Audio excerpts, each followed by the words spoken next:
শুনছেন ভাই, এই মসজিদ নাকি জিনেরা তৈরি করছে, তাও আবার এক রাতে। এই মসজিদ নিয়ে আছে মেলা রহস্যময় কাহিনী, সেগুলোই জানাবো আপনাদের ভিডিওর মাধ্যমে। আসসালামু আলাইকুম, আমি সৈকত আপনাদের ওয়েলকাম জানাচ্ছি আমার আরো একটা নতুন ভিডিও। আজকে আমি যাবো ও ভিডিওর মাধ্যমে আপনাদের নিয়ে যাবো আমাদের রংপুর বিভাগের দিনাজপুর জেলার ঘোড়াঘাট থানার এক রহস্যময় মসজিদে। যে মসজিদ নিয়ে আছে 3 বস্তা পুরোনো ইতিহাস, যার নাম সুরা, সৌর কিংবা শাহ সুজা মসজিদ। তবে মজার বিষয় হলো অনেকেই কয়া থাকে এই মসজিদটা নাকি আবার জিনেরা তৈরি করছে। যাই হোক, কাঙ্ক্ষিত এই জায়গায় আসার জন্য শুরুতেই বাংলাদেশের যে কোনো প্রান্ত হতে দিনাজপুর জেলার ঘোড়াঘাট থানায় আসা লাগবে। তবে আমরা আসি গাইবান্ধা থেকে। শুরুতেই আমরা সগলি মিলাই একটা কাঙ্ক্ষিত এই জায়গায় যাওয়ার জন্য এখন টাইটানিক অটো গাড়ি ভাড়া করে রকেটের গতিতে প্রকৃতির এই সৌন্দর্য দেখতে দেখতে টুকটুক করে চলে আসি পলাশবাড়ি। আর এই পলাশবাড়ি আসে আমাদের এই টাইটানিক অটোখান আবার চেঞ্জ করা লাগবে, মানে এখন অন্যটা যাওয়া লাগবে আর কি। তারপরে ওদের থেকে নামে এডের চুরি, মানে আরো এখন টাইটানিক অটো গাড়ি। আর এখন একেবারে ডাইরেক্ট চলে যাবো ওই যে কাঙ্ক্ষিত মসজিদে। তার আগে দেখে নেন যে এটা হলো ঘোড়াঘাট বাজার। আর এখন কথা হলো আপনারা জিত থেকে বই সেট থেকে আসেন, ওটা বড় কথা নয়। বড় কথা হলো এই জায়গায় আসার পরে যে কোনো মানুষ কিংবা অটোওয়ালা কোলেও হবি যে সুরা মসজিদ বা গায়েবী মসজিদ কোন দিকে, তাইলে অটোওয়ালারাই আপনাদের টামটকলা করে অটোর মাঝখানে বসে রকেটের গতিতে টুকটুক করে নিয়ে যাবে সেই কাঙ্ক্ষিত মসজিদে। আপনাদের কোতে কোতে অলরেডি আমরাও চলে যাচ্ছি বাহে।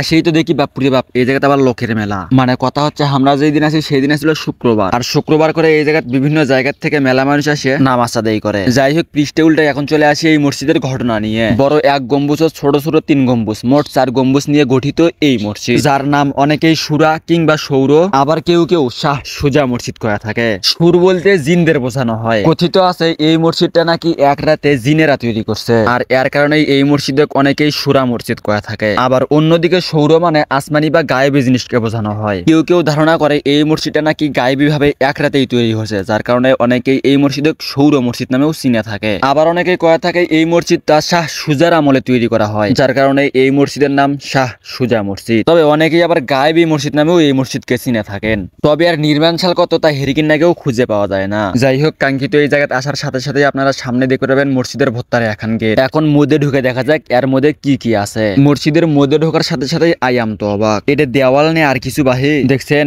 এক দেওয়াল আমি এঁকে পাঞ্জা শেপে ধরতেছি, তার মানে বুঝবেই তো পাচ্ছেন ক্যাঙ্কা মোটা দেওয়াল আর কি। যাই হোক, মসজিদের মধ্যে ঢোকার সাথে সাথেই দেখতে পাই ওই যে উপরে যে বড় গম্বুজটা ছিল না, ওই গম্বুজটা যত বড় গোল বা ওই গম্বুজটা যত বড়, ভেতরের অংশ হলো ঠিক তত বড়ই। তবে মসজিদের ভেতরে বাহিরে সব জায়গাতেই এখনো দেখলাম সেই শত শত বছর আগে তৈরি করা মসজিদের গায়ে গোলাপ ফুল সহ বিভিন্ন রকমের লতা পাতা, তাছাড়াও বিভিন্ন নকশা তৈরি করছিল, সেগুলো এখনো ঠিক আগের মতোই আছে। না জানি এরকম আরো কত বছর যাবি তার ঠিক নাই। উত্তর দক্ষিণে 40 ফুট এবং পূর্ব পশ্চিমে 26 ফুট এই মসজিদের ভেতর ও বারান্দা সহ মোট 4 কাতারে 40 জন মানুষ নামাজ আদায় করা যায়। তবে এখন বর্তমানে জনসংখ্যা বেশি হওয়ার কারণে মসজিদের বাহিরে তাম্বু টাঙ্গিয়েও নামাজ পড়ে বা হে মানুষেরা প্রতিদিনই এই মসজিদে নামাজ পড়ার জন্য, আবার অনেকেই দেখার জন্য দূর দূরান্ত থেকে মেলা মানুষ আছে। দেখবে যেহেতু আছে এই জায়গায় ছবি না উঠলে হবি, এর জন্য এই যে দেখেন আর একবারে গ্রুপ হয়ে ছবি উঠতেছে। যাই হোক, কাঙ্ক্ষিত এই মসজিদের পাশেই আছে এখন ঈদগাহ মাঠ সহ ভত্তারে এখন ডিগি। আর এই ডিগি কোনা দেখার মতো এক ডিগি, ডিগিটা সেই বড় বা হে বড় এখন, মানে ভত্তারে এখন ডিগি। তবে যাই হোক, এখন আপনাদের কয়াত ভালো কাঙ্ক্ষিত এই মসজিদে কিন্তু অনেকেই দেখার জন্য, আবার অনেকেই নামাজ পড়ার জন্য আসলেও আবারও কিছু কিছু মানুষ শিরক কাজ করার জন্য